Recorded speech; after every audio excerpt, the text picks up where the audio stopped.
All right. So Minnesota finally beat the Seattle Seahawks. It only took, forever. They won 30-17. Seattle and Minnesota are now 1-2.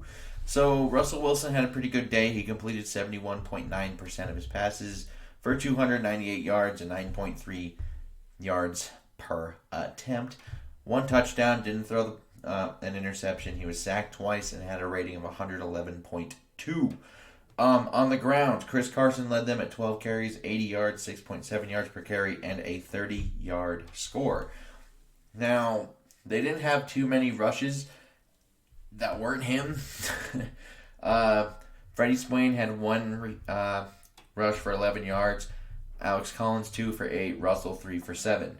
So they had 18 carries for 106 yards and a 5.9 yards per carry average, and the one score. Now, receiving, DK Metcalf was kind of their guy. 6 of 9 targets for 107 yards, one score, 17.8 average yards per catch. Everett caught all 5 of his targets for 54 yards.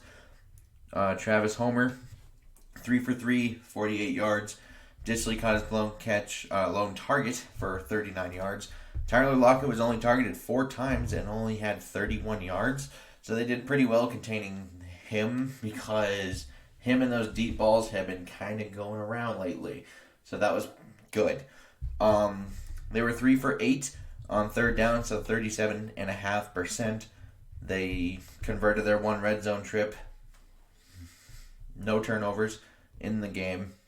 24 minutes and 7 seconds of time possession. 4 penalties for 35 penalty yards. Now, Cousins played extremely well. So 30 of 38, 78.9%, 323 yards, 8.5 yards per attempt, 3 scores, no interceptions, was sacked once, had a rating of 128.4. Now, there was no Dalvin Cook today, but Alexander Mattison did a more than respectable job. 26 carries for 112 yards, 4.3 yards per carry. Abdullah 5 for 24, so 4.8. And you had Cousins and Ham coming in for another 3 carries for 4 yards. So they had 34 carries in total for 140 yards and a 4.1 yards per carry average. Now, they didn't have too many people catch the ball, but they didn't miss too many targets today. Jefferson got 9 of 11 targets for 118 yards and a score. Conklin 7 of 8 for 70 and a score. Madison 6 of 8 for 59, a lot of that on screen work.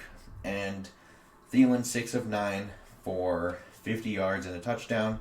Osborne 2 of 2 for 26. They were 9 of 14 on third down, so 64.3%. They were 3 for 6 in the red zone, so at 50. Like I said before, no turnovers, so no one finished as a plus or minus. 35 minutes and 53 seconds of possession time. 4 flags, 40 penalty yards. Not too bad. Now, to my real thoughts. Offensively, the offensive line did a pretty good job today, I think. They kept Kirk clean. They were able to get holes open for Madison and Abdullah. Kirk may also be playing the best football of his career. So, that's good. That's very good. Madison obviously did a great job filling in for Dalvin Cook. He isn't Dalvin Cook, but he did do more than his fair share today. Now, I will say this. 21 versus 9. Those numbers are the points they scored in the first and second half. So, in the first half, he got 21 points. All 3 of Cousins' touchdown passes. In the second half, they had 2 field goals in the red zone at the Seattle 15 and the 1. So you kind of have to get that fixed because not in every game will you be able to not convert in the red zone and win.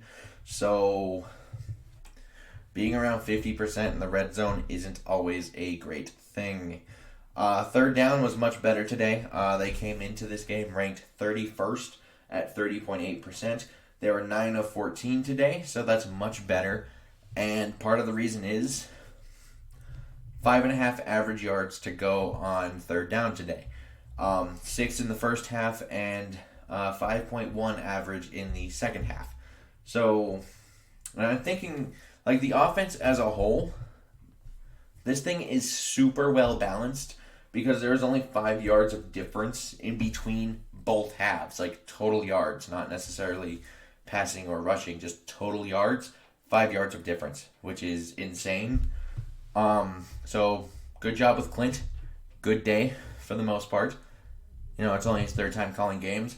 So the fact that we're kind of like, well, you need to do better in the red zone. It's like, that's really the only complaint that I have. Defensively. Okay, we need to talk defensively because it's starting to irritate me. So in the first half, they allowed 314 yards, 224 of those being passing yards, 11.8 yards per attempt, 78.9% completed, 1 touchdown, no picks, allowed a rating of 133.3, and allowed yards per carry of 6.4 and 9.5 yards per play. Dear God, that is unacceptable. But in the second half, they only allowed 77 total yards, 65 passing yards, 6.1 yards per attempt, 61.5%, no scores, no interceptions, but a rating of 79, 12 rushing yards at 4.0 yards per carry, and 4.8 yards per play. So it is possible. They just need to start a lot faster. So we kind of have a fast starting offense and a slow starting defense here. And then at the second half, it kind of flips. We need to get both kind of more consistent, but it makes more sense for the offense to be that way since you're talking a really young offense with a really young offensive coordinator calling his first games. So defensively, I'm still thinking there's really no excuse, but I think more improvement can be had than maybe I initially thought.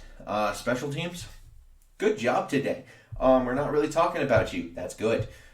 That's always good. So overall, I think the offense is just flat out good maybe here.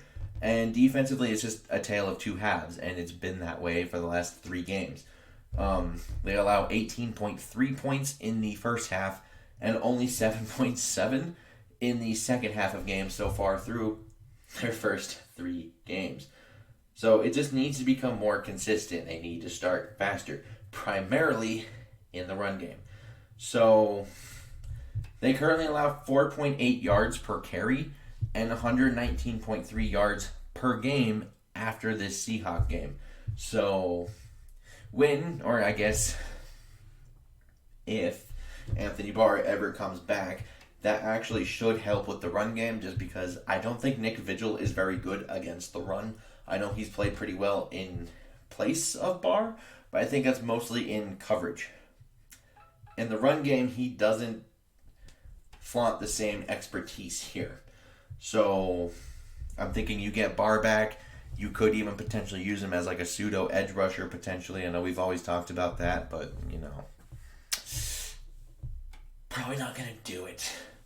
So yeah, but the offense looked great. Defense showed quite a bit of life by holding Seattle scoreless in the second half. However, the team is still 1-2.